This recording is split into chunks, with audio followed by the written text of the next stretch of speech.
All right, are we good to start, Josh?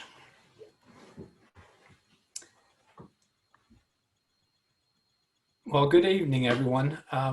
My name is Sean Reese. I'm the Chief Operations Officer for Wyoming Humanities, and we welcome you to the latest episode of Wyoming Connections.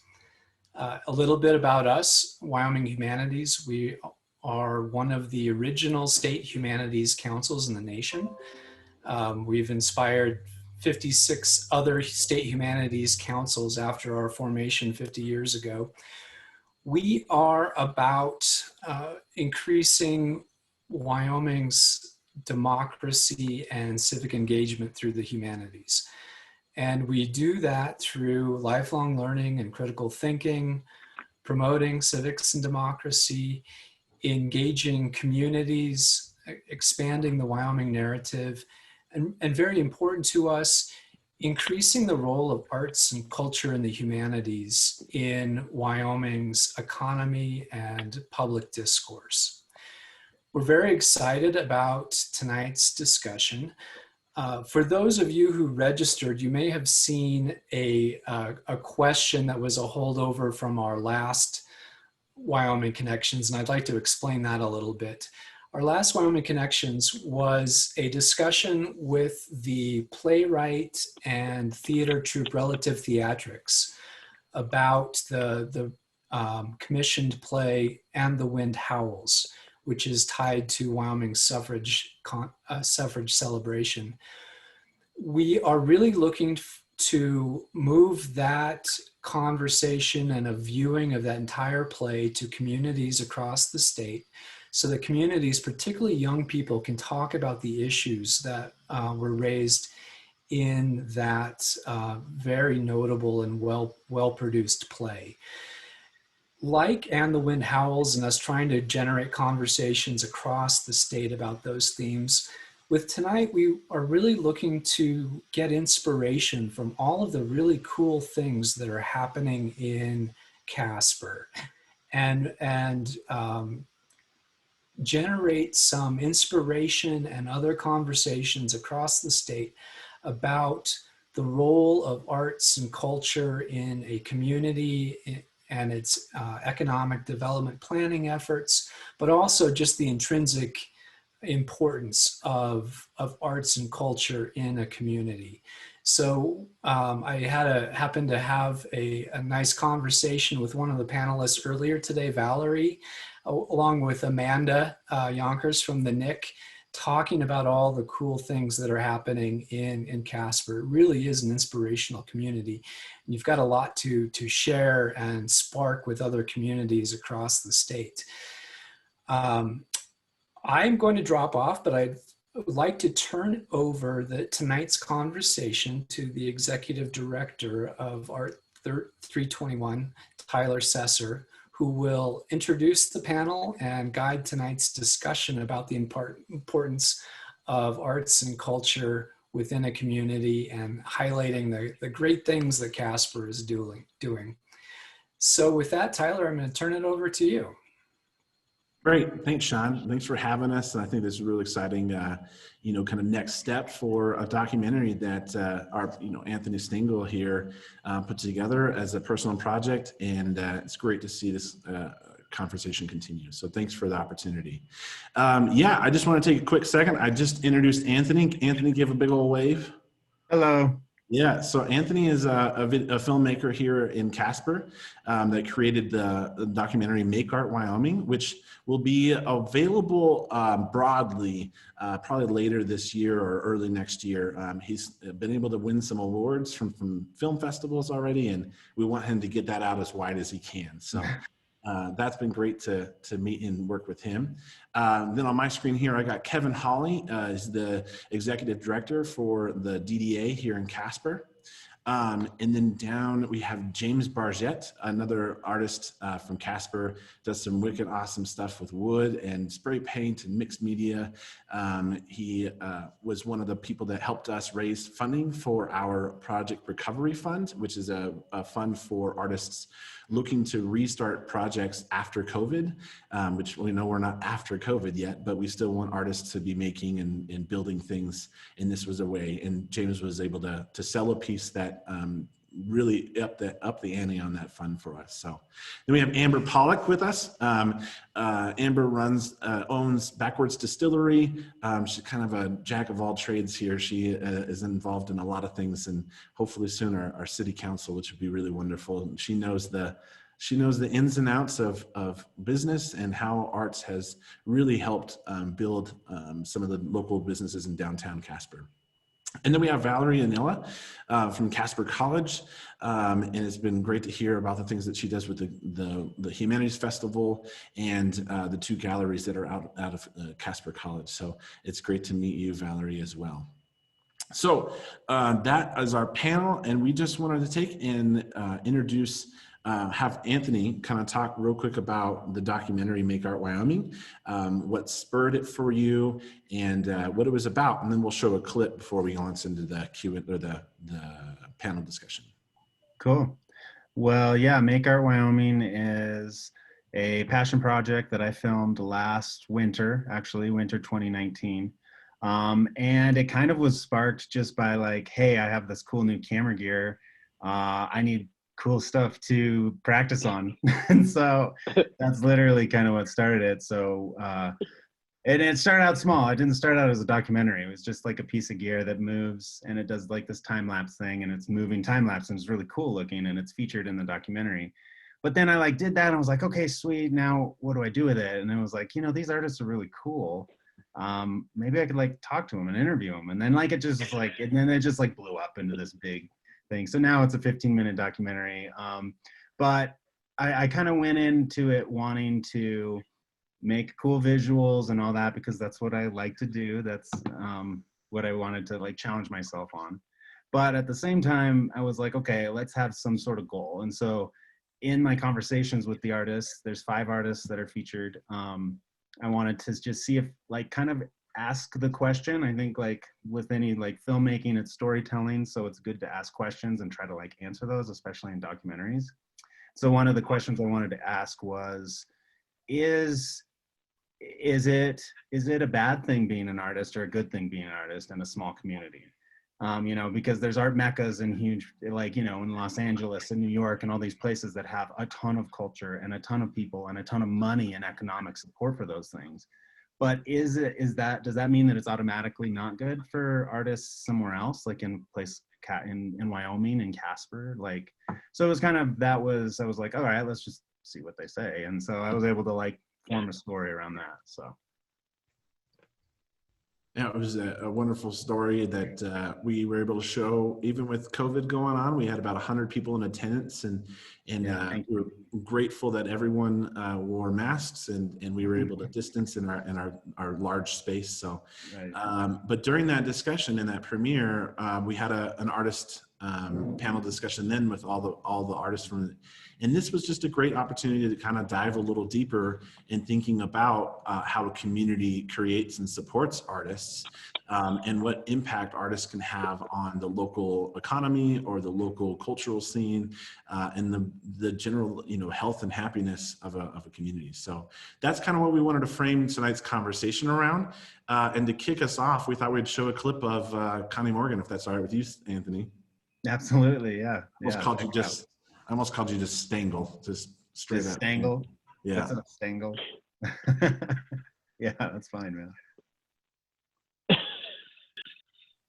I've lived here for seven years now, and I've seen Casper change in that short amount of time.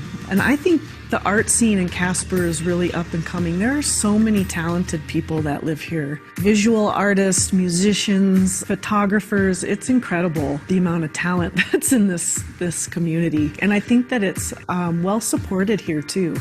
I think they're hungry for it here in Wyoming. I mean, you know, in Wyoming you have your Western artists and, you know, your bronze sculptors and things like that. And I think that's something that people are used to here, but I think they're getting a little more used to maybe some more funky kind of art that's not typical of Wyoming. I think in the next 10 years, you're going to see a big change in Wyoming with the art scene. I think it's really going to transform here and become something much bigger.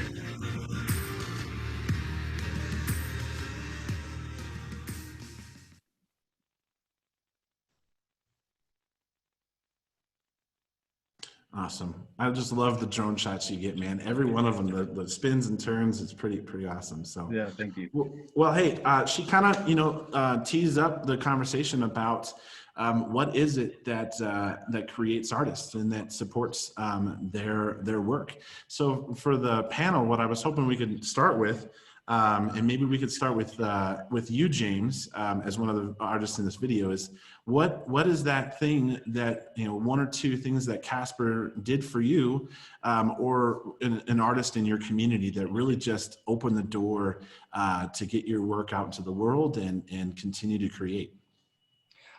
So first and foremost, I don't have a very extensive background in art, but more than a couple years. But I do have an extensive background in passion. And one thing that I've learned living in Casper for the past 13 years now is that people are passionate about Wyoming in itself. And that's, really inviting, is that we're here to support one another.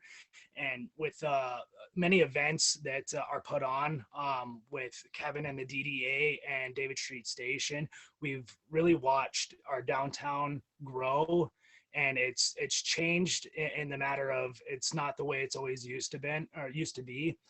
As Connie pinpointed out, is that we're really a community in Wyoming in itself. We're looking for that change, and I think that's really driven by social media. Is that we are connected to every place in the world right now. What's happening in New York and Beijing and LA, wherever, the same things can be happening here. And I think that's really inspiring, is that no longer are we held back by limitations of being secluded, but we can, be connected and with e-commerce in itself. And that definitely helps artists being able to sell online.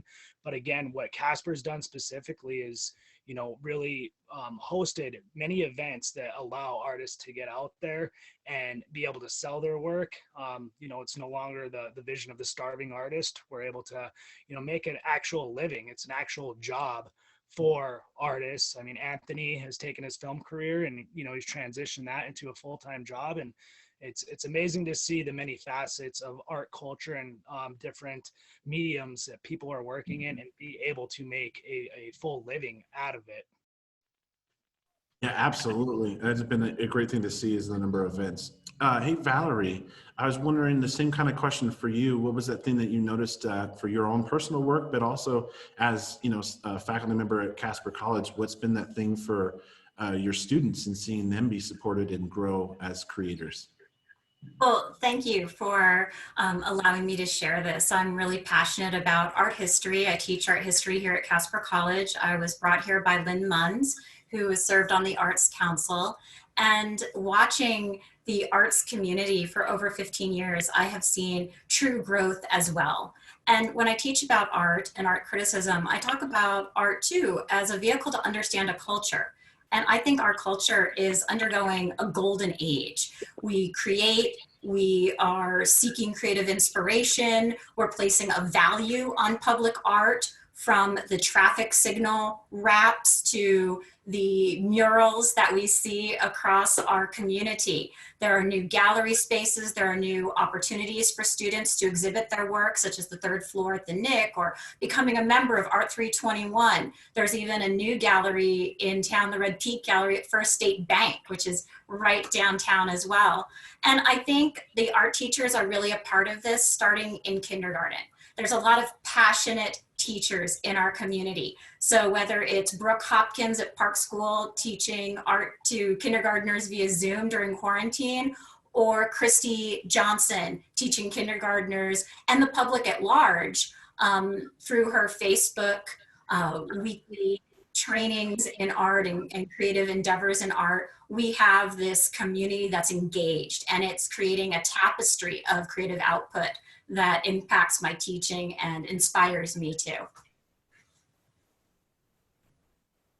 I'm going to write some of that down as I want to follow up on one of our other questions, especially about the support for education. You know, as we're heading into probably one of the most challenging revenue conversations that the state's had this coming year. So, and education, that's not something we want to see, on the chopping block. And we see those art teachers and artists that just create such opportunity and health for students through it. So yes, definitely want to see us talk more about that in a minute. Hey, Anthony, I figured it started with you, so I'd round back around to you. What was that thing for you or somebody in your community that really just opened that door? Well, I think I've seen a lot of support just for my medium, for what I work in and with film, and I don't know, man. I think it's been like a huge community thing. I mean, everyone like points back to David Street Station as being this thing that's kind of been a major vehicle that's been like, oh, our downtown community can change and like can kind of like start to support like a younger generation and more communities focused things. And then from that, it branched to art walks, and it branched to outdoor concerts, and just like a bigger sense of community. And so I think that's helped the art scene as well. And another thing I really wanted to touch on was the mural project. I think that like those types of things are just awesome, having that downtown and just being kind of surrounded with it. And in the documentary, Rugi, who's a street artist, he does like spray paint stuff. He spoke about like having legal walls where you can just go and you can paint, and I think like, stuff like that we're starting to see those things pop up, and that's amazing. So I think support for those types of things is just bringing more awareness. And I think James also said, social media is like huge. Like without social media, no one would know, like no one would have seen any of my videos probably, so like that's a huge thing for sure. I mean, we definitely use social media like crazy when we were promoting Make Art Wyoming, so that's for sure. Yeah. But even the idea that you get at is just having all that public art and having those spaces and events going on is it allows some artists or potential artists to be immersed in opportunities and in ideas that they might be inspired by. Yeah, absolutely. So, hey, Amber, I wanted to jump over to you, as a business owner in downtown who's got a really awesome, creative inspired space, and as a violist as well. What's that look like for you in creating opportunity for artists? I think that something that we have enjoyed here in Casper is a historic support of the arts. I think that we should know that Wyoming's art or Casper's art scene didn't sort of crop up, overnight. I think we're talking a lot about how it's sort of accelerated over the last several years, which I think it has a lot. But I was born here. I grew up in orchestra and in theater, and there's never been a time when the arts weren't supported. I think Casper's been ranked the most generous community in the country at a time. And I think that, the arts have been prioritized with some of our leaders in our communities. They've prioritized the arts. They've given generously, both monetarily and of their time, to build what we have now. So we've got some institutions of the arts here that have been around for a couple generations. And so, that to me, we've got this foundation that is really impressive for a community our size. We've got some institutions here that have been around forever, as far as I'm concerned, forever. I mean, they've been around for a long time, and to where we can start, at this point, we've got that foundation established. And so, what I think we're seeing now is just the creative growth on top of that. And so, I think that's really the result of generations of work and of prioritizing the arts and of making sure that we fund them We talk about them. We elevate the status of the arts within our community. You know, for my business specifically downtown, like I don't see a whole lot of, I don't differentiate between my like career before, which was in the arts, in arts education, and my career now really, which is in business owning. To me, it's all a creative endeavor. And I think a lot of business owners are creative people. And so to me, it's just channeling in a different direction, but it's been really exciting to see the arts integrating into business as we look at downtown businesses. You mentioned my space. I find it to be quite a creative space. And I think we have lots of those spaces downtown where it's starting to be like, we're hiring artists to add to our spaces, to add to the aesthetic appeal. Or, you know, we saw Connie earlier today. I've commissioned Connie to make a piece for my tasting room downtown. And you know, we've got Rakas, who's commissioned Betsy Bower to make metalwork for their restaurant. She did the front entrance to the Elks. So you're starting to see art just as a part of the landscape. And that to me is, you know, it's an interesting destination to have reached, where it's not just like, here's art. It's in this special spot where we hang it and we go there to look at it. It's a living, breathing part of the community that's just stitched into the fabric of it. And to me, that's the ultimate goal. And I think we're getting to be in that place, which is really exciting. Yeah, absolutely. To the idea of how long our investment has been in the art sector. You know, our organization, the Casper Artists Guild, or Art 321, has been around since 1924, and we've seen, you know, in Casper, it's almost that there's never been a plateau. There's just been kind of, you know, maybe moments of slower growth. But then there's these moments like David Street Station, or, you know, Art 321 getting a new building, or whatever it may be. It's just like, yeah, it just ups the ante and really kind of explodes opportunities, but it doesn't stop. It just, you know, kind of, you know, grows at different paces throughout time. So it's a catalyst moment in my mind, these catalyst moments, which we've experienced a few of in recent years. And I think that's why we see a lot of this sort of rapid shift that we're seeing right now. Yeah. So, hey, Kevin, you know, as one of the, you know, folks kind of instrumental in seeing the David Street Station kind of grow, what are the other things that you've seen for just kind of have been catalyst or been, you know, created opportunities for artists? I think I'm going to kind of expand, at least from my perspective, on what Amber touched on, and forgive me, I don't want to put words in your mouth, Amber, but you kind of mentioned like this other sect over there of just the artists, and it was just kind of them. Preface this, I am not an artist. Had one person copy my coloring in first grade, and that was about the end of my career. It was quite a compliment, though, that somebody wanted to copy off my coloring. One thing that I noticed is just the opportunity to have folks out there and introduce themselves, because I am not an artist. I don't think like that. I don't run in those circles, but being downtown, I met different folks, and they introduced me to a different group of people who, even though I'm not an artist, we just kind of clicked, and it was pretty cool. So then I introduced, and we kind of, just like you and Tyler, we were sitting around, we'd never met before Tyler. I didn't know what we were going to talk about, and we had a great conversation, and it spurred, man, what if we did a project like this? And I got really excited about something that I'm passionate about and skillful at, and you're really good at another thing. And that's one of the things that I really appreciated as a non-traditional artist, is just the opportunity to meet people that maybe I would otherwise not feel comfortable meeting, because I don't feel like I really belong.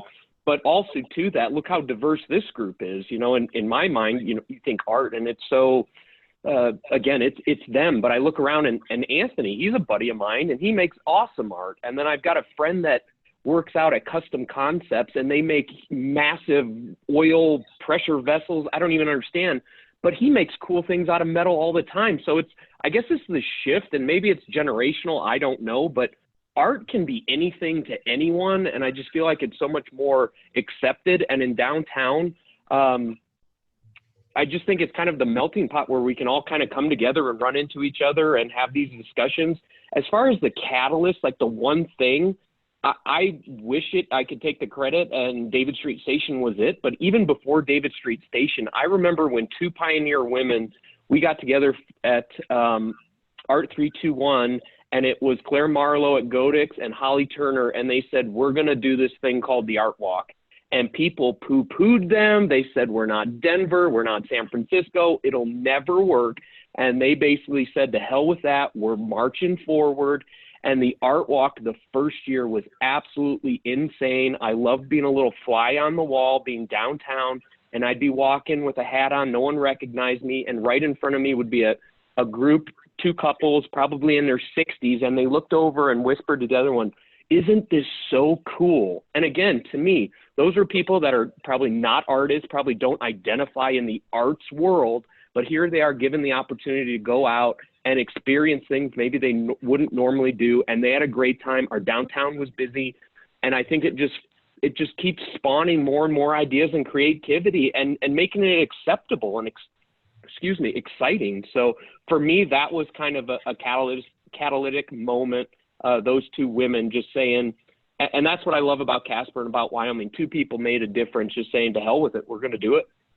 Yeah. I mean, Holly Turner, we always refer to her as Heyday because it seems like everywhere she went, it was like the heyday of that organization. It was just the things that she would come up with and make happen, and it was wonderful. And Claire, at Godix Art Supply and Framing here in Casper, has been a longtime supporter of everything that we do. Even, she is one of our sponsors on our recent auction that we're doing for Women Artists of Wyoming. And then but as you get at, Kevin, too, the idea of art being a social, kind of a social catalyst, a thing that brings people together to think differently, learn about others, engage, kind of take risks, even if you're not the one creating it, but how it creates the environment for some of that interaction. An art walk, being able to walk down 2 blocks and see a vast array of different types of art and creative mediums is pretty interesting. So, well, I enjoyed that question quite a bit, and I'm glad that we're recording this so I can go back and take some more notes later. But as we go into the second section here, we're kind of looking at this question of what impact has the work of artists had on local businesses and the cultural climate, kind of what fed that. So what were the things that you mentioned the art walk, as one that might have been one, but as I play this next clip, that's kind of what we're heading in towards. So this next clip is another one from Anthony's documentary, and it's actually of James Bargette, who's with us today. So I guess I could have you just quote it, but let's watch it instead. When I first moved out here, I was a little bit closed-minded. I got to get out here. Yeah, I don't think it's not sharing the screen for you, Tyler. Yeah. Back and forth. Yeah.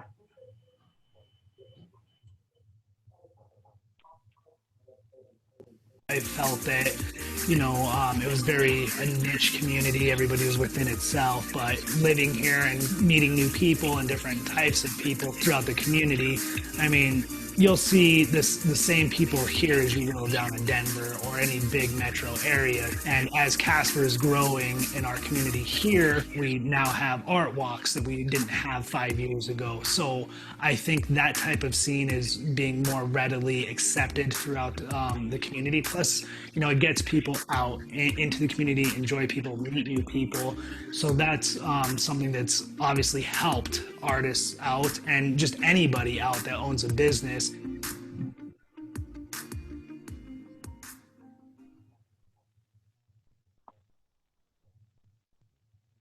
I feel like you guys already knew what was in that video clip, because I feel like the last 2 things we ended with were art walk and meeting new people. So yeah, I feel we could just open this up for kind of a conversation for about 15 minutes and just talk about the ways that you guys have witnessed or experienced art having a direct and creative expression having a direct impact on, the social climate and the cultural climate of Casper, but also that, economic drivers, as you guys, I think it was Amber got at, the direct commissions to creating business, like the appearance of a business or the setting of a business, without going to a commercial store, but being able to get artists from your local community. So yeah, what were a couple of those things, and feel free, whoever wants to take a dive first. Well, I think you can see Betsy Bower. She's a metal worker and welder and blacksmith, I believe. That's featured in the documentary. And yeah, her work, you can see it all over town. She's done stuff at the Elks Lodge, Sean Rivet's place downtown.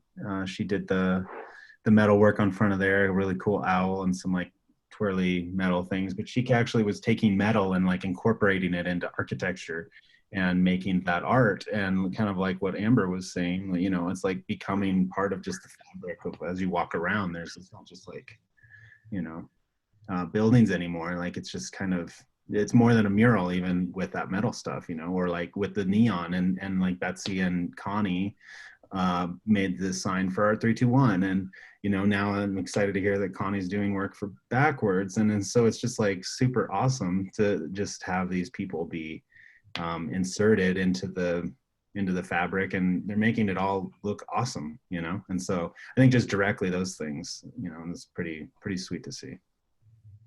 James's stuff is around all over the place too, you know, so it's like there's tons of stuff, you know. And Chris Navarro, he has a bunch of sculptures and things like that, but they're just things that are unique. Art's unique, and it sets an area apart, you know. So that's what I like to see, and that's what I think is, I don't know, I like that. So I'd say, Go ahead, James. sorry, go ahead, Valerie. Oh, that's okay. Well, we know that billions are generated from arts in communities across the country. And I think if we look broadly at Wyoming and what we have that can stimulate our economy, obviously tourism is of interest. And if you were to purchase a travel guide to any city, mostly larger cities, like for example, Paris, you know, you're going to hit upon what are the top 10 things to do in Paris? Well, go to the Louvre. And I feel like in Casper, we're hitting that with our museums and galleries, but it is part of this. I used the word tapestry earlier. There's a myriad contexts that you can see this art and really have a profound relationship, from pieces such as the wonderful sundial that's just south of the Nick, to the murals. And you know, think about walls and that idea of the wall as symbolic dividing people. I think it's so incredible that in Casper, that our muralists and other artists like Rudy, they are using walls to bring people together, that it's creating this rich tapestry. So the wall to me is an interesting symbol in this conversation. So I'd say one thing is, you know, that we've learned out of coronavirus is that people like to be social. We don't like being secluded. We don't like being stuck at home in our basements, in our bedrooms, whatever be the course. And, you know, as we've talked about Art Walk and how tremendous, you know, that monthly event that we have. Obviously this last year, it's been unfortunate with the circumstances that we've had, but it's something that gets people out and mingling. And there's other events, markets throughout the year, that farmers market, whatever be the case, but it gets people out, it gets people active.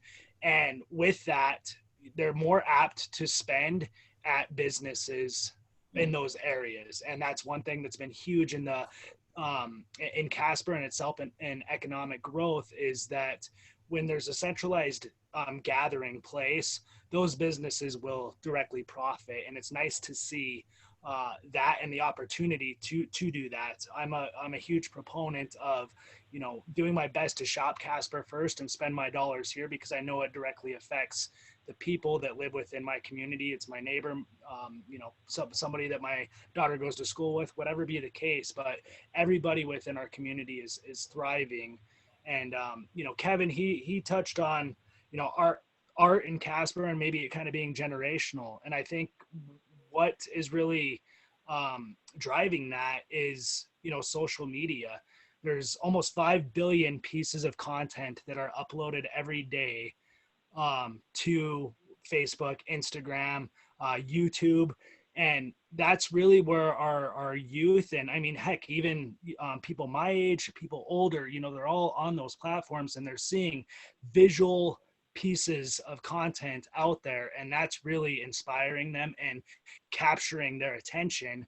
And with the murals, the last point is, you know, I kind of equate a city to another person. I'm not gonna find somebody that's just wearing a gray t-shirt and black pants, you know, necessarily attractive if they're standing next to somebody that's wearing a bright red and yellow pants, and you know there's vibrancy there. And I think within our city, you know, if we just have brown and gray and boring buildings, you know, there's not necessarily that inviting vibrancy aspect going on.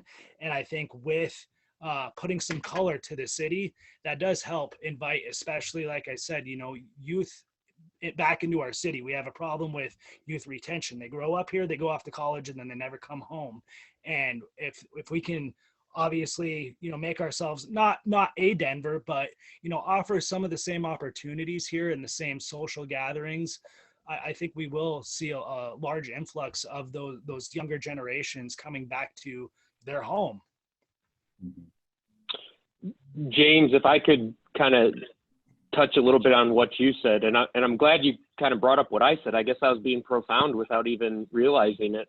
But you said people are social creatures. They want to be where other people are.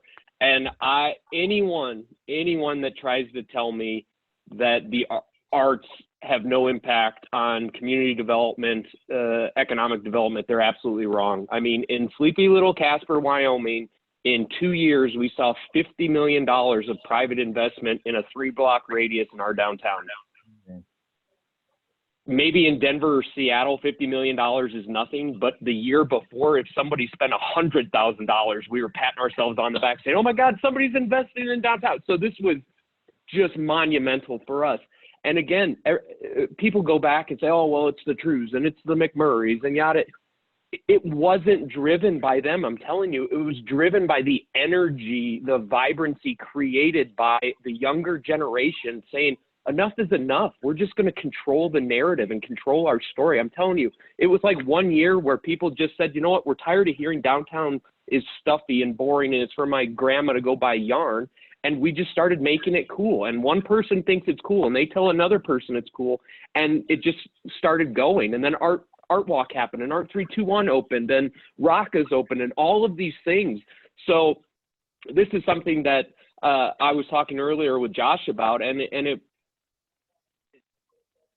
I don't find myself talking more than just casually about it, but I've lived it firsthand, and the arts were the absolute #1 driver of our downtown resurgence in Casper, hands down. And I'm not saying that because I'm around a bunch of artists. I'm saying it's because it's the truth. I watched it. Now, did we need millions and millions and millions of dollars? Yes, to do these things. But the private sector would not have responded if there wasn't the interest and in the engagement from the community and essentially the private sector. We bring hundreds of thousands of people downtown now to all the different establishments that invested and brought that social scene. Private sector responded. So absolutely a driver of it. I guess my only 2 cents to add to that, a couple people brought this word up, but it's the word I have written for this question. To me, the true measure of a community is its vibrancy. And I think there are a lot of ingredients that go into that. And it has a lot to do, to me, with a synergy. So it's greater than the sum of its parts, right? Like, it's not just that there's an art installation or there's one artist who has art downtown or whatever. It's the fact that there are lots of ways to enjoy art downtown, which creates vibrancy, right? It's a bigger picture than just like, we put some art here and now it's nice. Like it's that it is part of the community. It is it's a holistic view of the arts and how the arts interact with our business sector, how the arts interact with our citizens, and how our citizens interact with the arts. And it creates a cycle essentially. And that to me is the synergy that is necessary for vibrancy. And vibrancy is what makes people want to come out of their houses. It's what makes people want to move back here, as James mentioned. It's what makes people want to come here. So I think Casper has a reputation of being an arts-rich community. And I think that the result of that is vibrancy. And so to me then, those two things are directly linked. Art's rich, vibrancy. You cannot have vibrancy, to me, if it's devoid of arts. Like, to me, I think there are other ingredients that go into it as well, but as Kevin said, like, it's not going to happen if the arts aren't there. You're not going to have vibrancy. And if you don't have vibrancy, nobody wants to come. Nobody wants to come out of their houses. Nobody wants to come visit your community. Nobody wants to come back. Nobody wants to say, hey, family, like, come visit me in my community if it's not vibrant, right? That's what gets people here. And I mean, I am really hesitant to always try to affix like a dollar value to art, because I think that is, it's important, but it's also like not the point, right? The point is the arts speak for themselves. The money is a bonus, right? So, but if we're going to talk about that bonus part of it, like, people coming here is a good thing for Casper. So for many reasons, money being one of them. Yeah, I really like that that statement too about, you know, the economic impact kind of is a stomping ground for some folks, and it's overemphasized when we don't consider that really the first piece is the, you know, the cultural climate and the space that creates the art. You know, the dollar is just the result. It's just what comes after we create that space. So that's really wonderful. The other thing I found really fun is that right before we pose this question, Bruce Richardson, if you don't know Bruce Richardson, you should, and I love learning from this man. So he actually just shared the Arts Vibrancy Map again. So vibrancy, it was right before we started this, and that's the word we stuck with. And you know, as he shares in here, you know, Casper has more arts providers than 82% of all counties in the U.S. And that the NEA reports that Wyoming is second in the U.S. in the number of artists per capita, which is incredible. You know, it's just, there are the catalysts, there are the people that are here, you know, moving that needle forward, and that's because of that ongoing support, like you mentioned earlier, Amber. That, you know, the generations of people investing in the arts in this community. Yeah, I thought we could take and move from. Well, sorry. One other thing, between James and Amber and Valerie, and one of the things that came up too is this idea of engagement. You know, and in getting people to not only engage in the art, but in like seeing how the arts is engaging its community. Amber and I both serve on the Wyoming Engage Council, which is about empowering the next generations to pursue an economic growth and to pursue, you know, that new future that we want to see in Casper or in Wyoming. Amber's the new, just got elected as the president, which was really great to see. But it gets at a lot of what we're trying to figure out is how do we retain youth? And arts and culture is one of those pivotal pieces. And we definitely want to see, you know, not only our community support it, but our elected leaders and folks, you know, as we head into some of these hard conversations in January, really think about how the arts has been one of the things that's kept us stable, has kept us growing and keep people around. And as Valerie talked about, kind of the arts impact in the nation, I believe it is, and correct me if I'm wrong, I think that 4% of Wyoming's GDP is associated with the creative sector. And that's including everyone from graphic designers to artists and museums that are adding to directly to our revenue in the state. So, but as we move to this next question, it really just, you know, we've seen what's possible. We've seen some really big things happen here. I mean, Art 321 was a huge lift for our organization, but it happened and with force. I mean, it was great to see things happen. We saw the Art Walk as a big task, monumental thing that people didn't think was possible. I mean, we've seen these major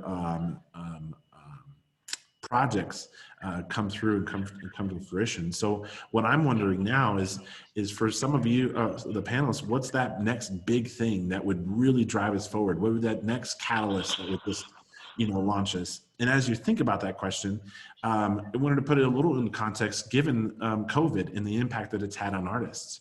As some of you may know, that artists have received the least amount of direct support out of any business structure or any community organization because of the way that they work. A lot of artists don't classify them as a business that has regular revenue reports and can share and say, here's my lost revenue from last year. And that's made it hard for them to apply for relief funding, and it's hard for them to keep going. One of the things that Art 321 has looked at is we want to see artists making those big projects again, getting back out there. But that startup funds have been a challenge. And it's something that when Kevin and I had that conversation, we were looking at the impact of housing, because we've seen a lot of new people coming into Casper, which is wonderful, but then it's also creating some challenge, from artists to be able to afford to live in the community that they work, and they have been working for generations. So as you think about that idea, we just want to think about, some really big catalyst type ideas that we might look at for the future. But now we want to look at some Betsy Bower, our last clip here from Anthony's documentary. So let me get that pulled up.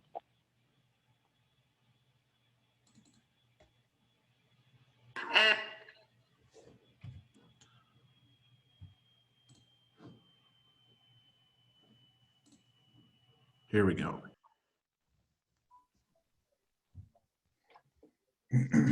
Like, there needs to be something here, and I think that the people who felt like stuck here decided to create something here. I needed to do something creative with that energy, and so I did, and I'm glad that it evolved in a way that became more public and became something bigger than just me doing it in my garage or doing it in my room or whatever, because I want to live a life of doing art. And it's not fair for everybody to be like, oh, well, I have to get a corporate job or a desk job or this job that I hate in order to make it through my life. But I'm so fortunate to get to make a living doing what I do best.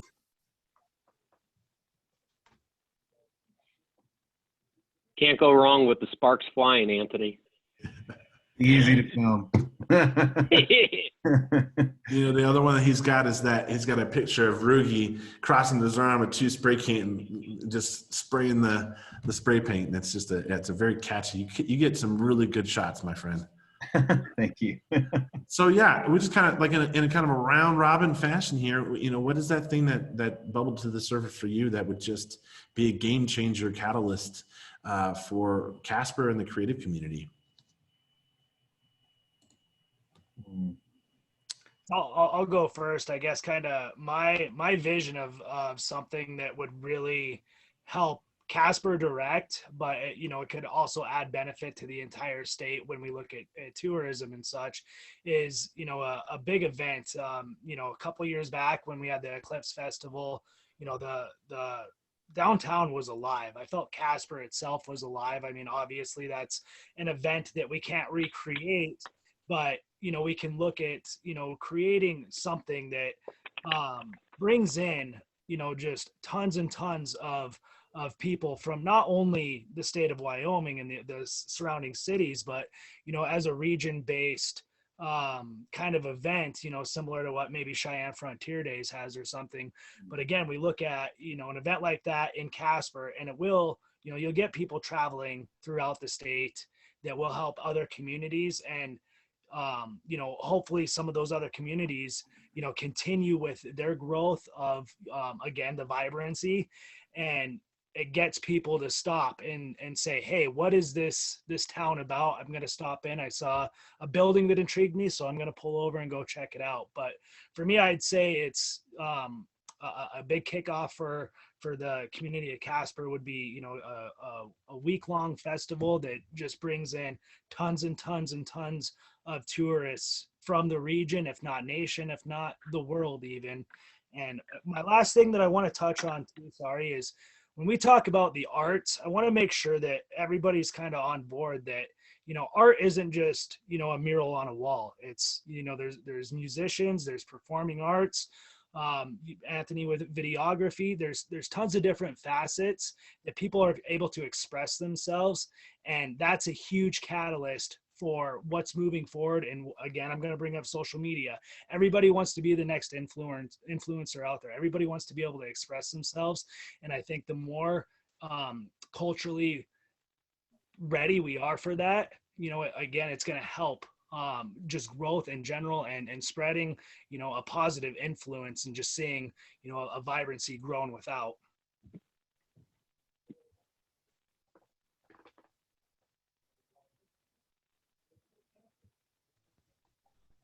I could take it next. I think, yes, events and partnerships. I think when we're in the arts or in cultural organizations, we often do a lot of grant writing for support. And we've seen a lot of support here in Wyoming. But I know that you have a better chance of having grants awarded when you have partnerships, when you reach out. And for me, I think some of the organizations that are great at partnering are organizations like the Wyoming Symphony Orchestra and the NIC, or I was honored to serve on the Museum Consortium Board for many years. And we have kind of dissolved that consortium, but we did have a lot of conversations during strategic planning about broadening the scope of who could become partners, and having a roundtable to enable discussions. If we did want to have a large arts festival, well, how would we do that? Bringing those stakeholders to the table and talking logistics, like Holly and the so-called pioneer women of the Art Walk, or some of the other events that we have in Casper, maybe dovetailing with Nick Fest or the Humanities Festival or the Jazz Festival. It could be a broad, as James said, broad arts endeavor.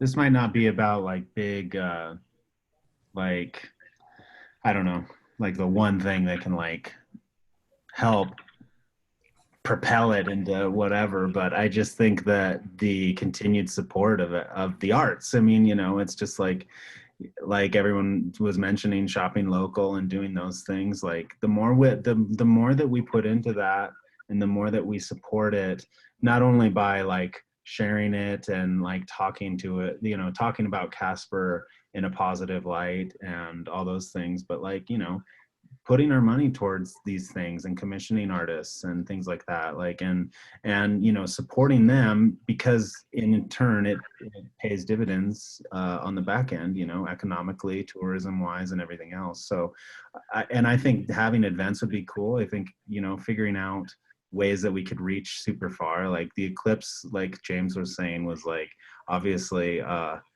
it's not something that we can scientifically predict them and stuff, but it's like, and we were just incredibly lucky that it just crossed directly over Casper.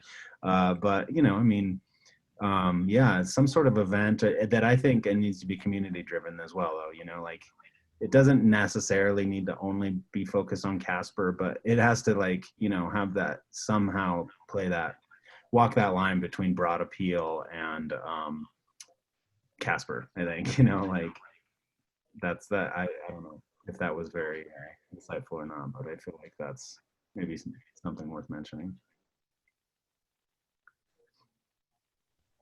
Yeah, one of the things I'd throw out there is, first and foremost, when doing this, we need to address a need in our own community first, that our community supports, rather than trying to go outside and bring it in and recruit it.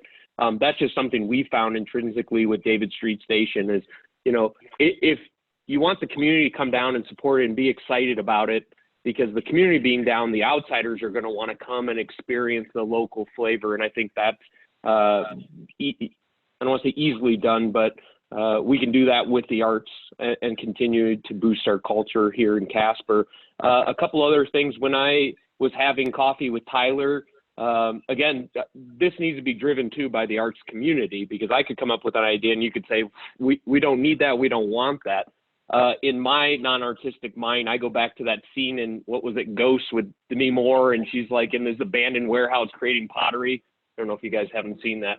But like, to me, I still think, James, you say we're not starving artists anymore. So I still kind of think like that. So like, what's a barrier where you don't have to worry about finding all of these, you know, a place to rent for a shop and living and like just focus on your art. So is that some sort of, the conversation came up what they do in Jackson with essential workers, you know, teachers. They need teachers in that community, but they can't afford to live there when, you know, it's a $900,000 townhouse. So is it something you can do where it's deed restricted, that this is a loft or what have you of 6 of them for the arts community, making no more than $70,000 a year? I don't know. Is there an opportunity to do like a co-working space, cohabitate with artists? Not only can they work on it, but also display their art. Is that in the same warehouse that we can develop? Can we access different historic tax credits and development credits and different grants and loans out there? I think there are. And then one last thing that this just happened, I'm going to do my best because it got me pretty hot and I don't want to swear, especially if this is being recorded, but we need to talk to our leaders in this community, and not, if it's not demand it, just make them aware. I was at a board meeting the other day and I had to sign a check from tax dollars in this community that are generated to go out and hire a photographer out of Bozeman, Montana to come down here for $9,000 to take pictures of Casper. And I said, what in the world is this? Well, it's for a photographer to come down. I said, you couldn't find a photographer local in this economy right now, albeit not even this economy, just at any time, let alone a pandemic. You can't support the arts locally. Well, we needed that kind of caliber up there. I'm like, I could name 10 photographers right now that can do this.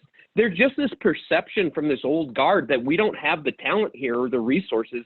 And that, it pissed me off. I had to walk away. I was so irate that was the mindset, that we don't have the talent here and that we can export $9,000 and bring somebody in from Montana, not even like Billings or something, Cheyenne or Sheridan, all the way to Bozeman. So I don't know. I saw Pat Sweeney was on here. I know that the state has that in any public buildings, you know, the 1% to art, but what can that be done at the local level in Casper or Natrona County or Cheyenne, Laramie? I don't know, but to me, that's absolutely ridiculous. Yeah, what's ironic about that too, that if we just did that, is we just finished, last month was our photo fest.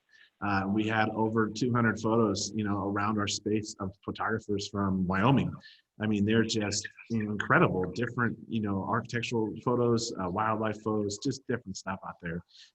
Yeah, I mean, I can name 5 on my hand that I could call right now, but like, they'd be great to do such a thing. So, but that's not, you know, like it's not uncommon. It is something that people will think about, that it's out there, it's somewhere else. So, but Amber, I think you had, yep. Yeah. So to me, and this maybe piggybacks on Kevin's a little bit, like me, big dream is that the city of Casper treats the arts just like it treats any other sector, and it should develop. I think there should be a citywide strategy. I think that there should be intention put behind it. I don't think like we should just expect that it's going to happen naturally and organically, even though there's so much that already has happened naturally and organically. I think that the city of Casper, I think it should be a conversation among our elected officials, and it should be one of the things that just gets talked about regularly. And for me, it's there's no reason that there shouldn't be a comprehensive strategy put in place about how are we going to, one, make sure that we're supporting our local artists, as Kevin just said, right? So whether that's internally when we do need creative content, you know, for the city, are we putting out an RFP that favors local artists? That'd be an internal thing. Are we promoting that type of, you know, solution for other local businesses around our community? Are we elevating the artists that we do have here so that people can find their work and find how they might be able to partner with them or use them, you know, for the things that they might need for their business or their personal lives? You know, and how are we, like, what type of campaign are we creating? Probably focusing on the fact that arts are an economic driver to ensure that our arts are not on the chopping block at every, you know, turn when we're dealing with budget issues. So trying to develop a strategy. And if they are on the chopping block, like what are we going to do to support through cuts, right? Like, I mean, if there are going to be cuts, there might be cuts, but how are we going to make sure that we maintain a vibrant arts community and support artists in other ways, or find other mechanisms for them to, be supported, through maybe private sector partnerships or something like that. So for me, there needs to be a plan. We shouldn't just leave it to, let's just hope that it continues to grow and that we continue to see the types of benefits from it that we have seen in the past.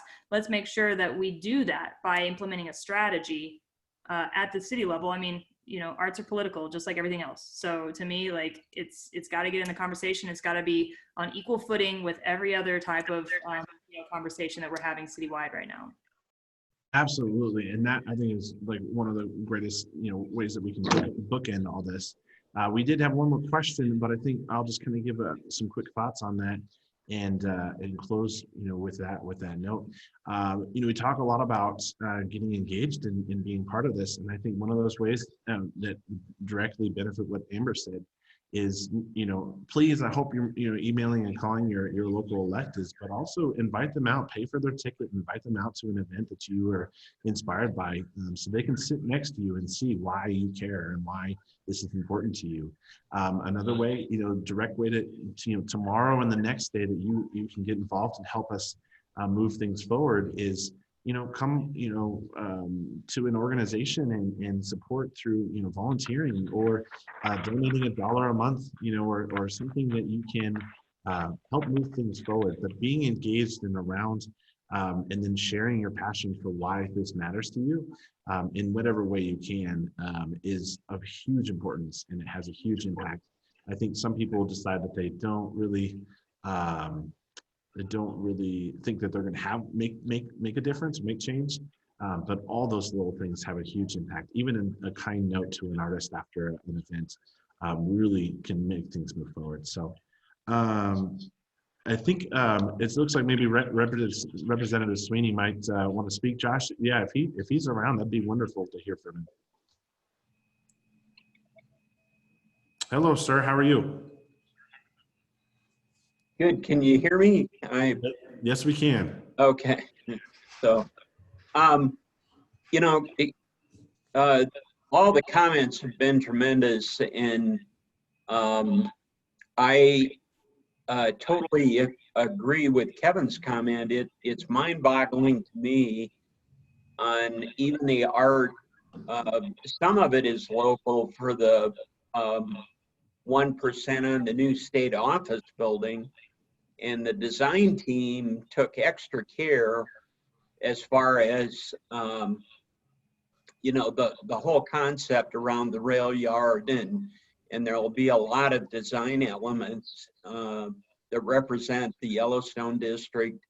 The brick facade on the outside is representative of that, plus some other things on the inside. But I was on a state building commission call today, and our out-of-state contractors, thankfully through the state's work, it's an out-of-state contractor, general contractor on the state office building, but all of the subs so far have been very much local on building that whenever possible. But I totally agree and hear the frustration. It frustrates me a lot on different state projects that we're able to be more cognizant of our local contractors, our local artists. We should be supporting our own. And to Kevin's comment on photographers, absolutely, we've got that talent here. It's just trying to break down those barriers is very difficult to do. On budget cuts, I mean, Monday and Tuesday, I spent all day, Monday and Tuesday, on labor, health, and social service Zoom meetings. And I just can't tell you how unfortunate the downturn and COVID has affected the finances of the state, and of course the oil, gas, coal market. Coal in particular is critical to our education funding, and absolutely minerals pays the abundance of our property taxes, which absolutely funds our schools also. So I've been suggesting revenue, and it could be as simple as 1.5% sales tax increase could produce about a little over 200 million a year at a 1.5, and we can't get any traction. And that's why I'm a poster boy and on the target as a rhino, because I don't follow the 100% of the doctrine, or even 80% of the Republican Party platform for the state. But it's just common sense that we're really going to be in the state's not going to be the great place it is today, you know, without thinking outside the box and be a little flexible. So, and Tyler, your comments on reaching out to your legislators, take them for a cup of coffee, and just make them aware of our arts community if they don't know our arts community. And Amber,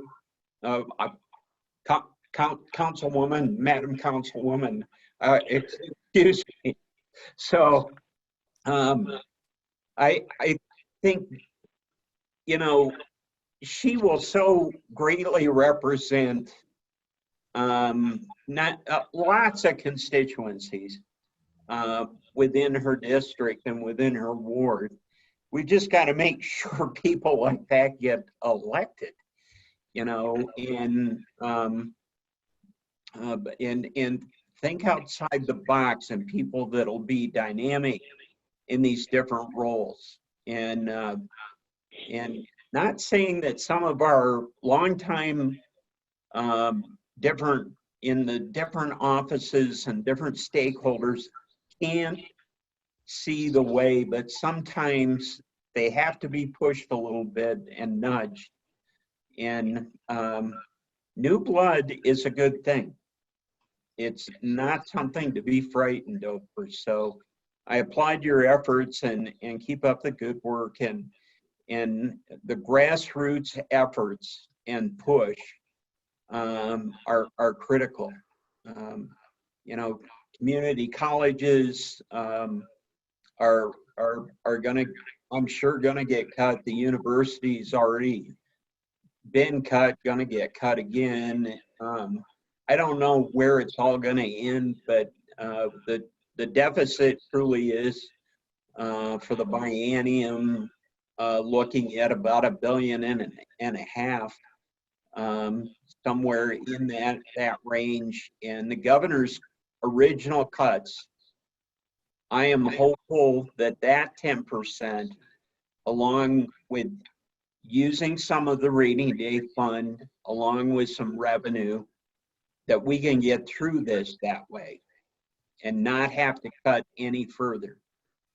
And hold on to your hats when it comes to education. I just do not want to see us go backwards in our education. And of course the arts matter. And if we're going to start cutting the arts, we're going to have to be looking also at different activities and sports also at the same time. And you know, in Wyoming High School Activities Association does a great job, you know, in the Arts Council, and with not just sport, but when you see the big high school art symposium up at the event center. And if you haven't been to it, you probably, except for Kevin and I, we can't hardly write, let alone draw. So,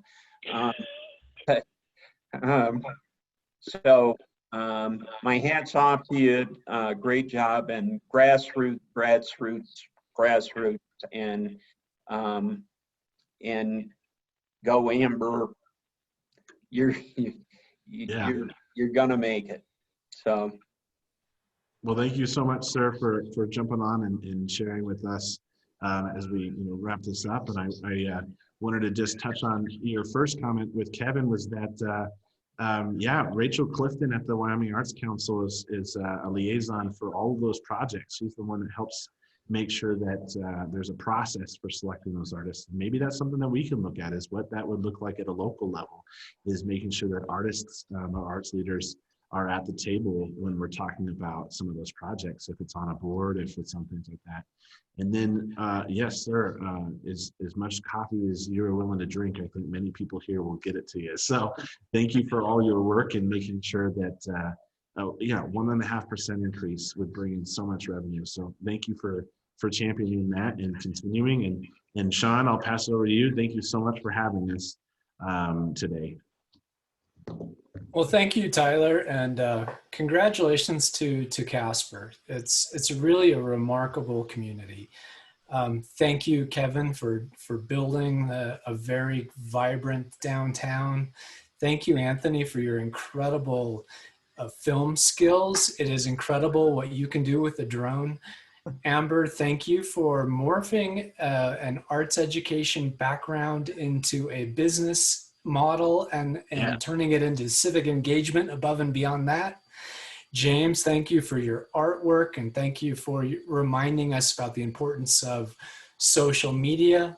Valerie, thank you for being such a pillar of arts and humanities in Casper, and congratulations on the ongoing success of the Casper Humanities Festival. And the next one's in February, and we're looking forward to the theme of celebrations. Tyler, thank you for for hosting this tonight. Thank you for such a great conversation and all you do. The themes that I've heard tonight, and I'd say this is not the end of the conversation. We'll be sending this out to communities and trying to spark that vibrancy across the state. But the themes that I've picked up tonight is that this really needs to be a community-driven effort, and in particular driven by artists. I appreciate the challenges that Representative Sweeney laid out for us, and thank you for attending, Representative. The good news is we're dealing with creative folks who can find creative solutions to our challenges. We've also talked about supporting the arts in a multitude of ways, much more than just hanging art on a wall. That we need to talk to our leadership and our public policy makers to extol upon them the importance of the arts in the community. Really liked what Amber had to say about treating arts equally with the other sectors and coming up with a strategic plan. And to what Valerie said about partnerships, and that partnerships matter. We have a great network of partnerships in Wyoming, and the Wyoming Arts Alliance, the Wyoming Arts Council are working doggedly to help communities increase the prominence and the vibrancy and the intentionality of arts and culture in the communities. And they're ready to help, as is the Wyoming Humanities Council. So we look forward to broadcasting this out more than just tonight. We really appreciate what you've done to inspire communities, and I think we're looking forward to seeing how the results of this conversation will turn into more conversations from every corner of the state. So thank you all. Thank you for what you do. Thank you for making Casper a great place, and thank you for making Wyoming a great place. We're all in this together, and looking forward to seeing those next big things.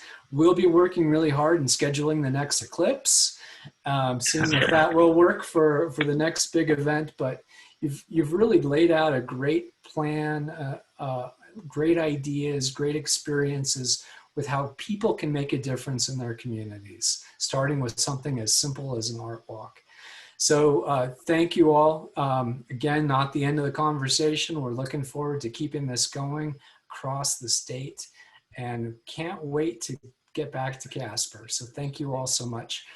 Our next Wyoming Connections is scheduled for October 21st. We're going to be turning our focus to democracy for the next several Wyoming Connections. We'll be talking specifically on the 21st about the importance of and the changing role of libraries in a healthy democracy. So we hope you'll join us then. Thank you to our audience. And again, thank you, Representative Sweeney, for joining us. And I wish you all a good night. Night. Thank you. Thank you. Night.